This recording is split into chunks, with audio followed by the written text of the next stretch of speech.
ప్రశ్నలా కలిగిన ఈ కడుపుకి ప్రస్తుతానికి నాకు దొరికిన జవాబు ఇదే అన్నయ్య.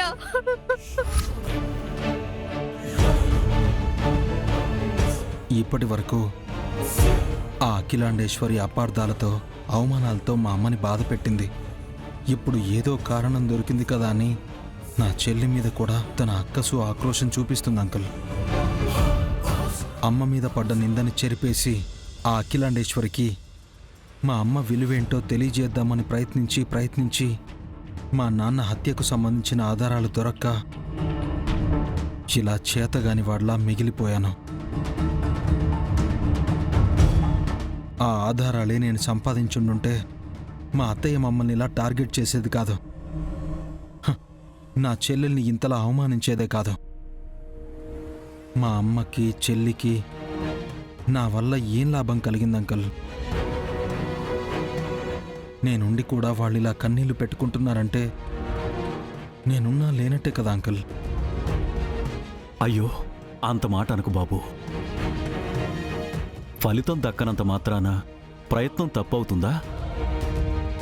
ఆధారాలు దొరకనంత మాత్రాన ఒక కొడుగ్గా, ఒక అన్నగా నువ్వు వాళ్ళ కోసం నిలబడి నువ్వు పంచిన ప్రేమ, చేస్తున్న పోరాటం చిన్నవవుతాయా?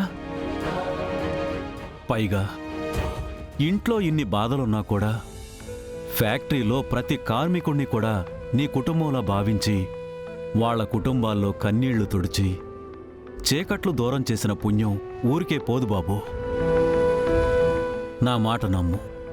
అతి త్వరలో నువ్వు వెతికే ఆ ఆధారాలు నీ కంటపడతాయి. అమ్మా చెల్లి కన్నీళ్లు దూరం అవుతాయి. నువ్వు మా భార్గవ స్థానంలో నిలబడి చక్రం తిప్పే గడియలు అతి త్వరలోనే వస్తాయి. నువ్వు ధైర్యంగా ఉండు. నాకింతలా ధైర్యం చెప్పినందుకు థ్యాంక్స్ అంకల్. అవతల అమ్మకి చెల్లికి నేనే ధైర్యం, వాళ్ళకి ఇంకెవరూ లేరు. నేను వెళ్ళడం ఆలస్యం అయితే వాళ్ళని భయపెట్టిన వాడిని అవుతాను. నేను వెళ్తాను అంకల్. అలాగే బాబు, వెళ్ళు.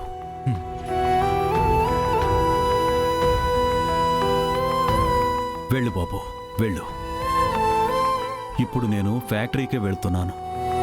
మీ నాన్నకు హత్యకు సంబంధించిన ఆధారాన్ని ఇవాళ ఎలాగైనా సరే వెతికి పట్టుకుని బయట పెడతాను బాబు, బయట పెడతాను.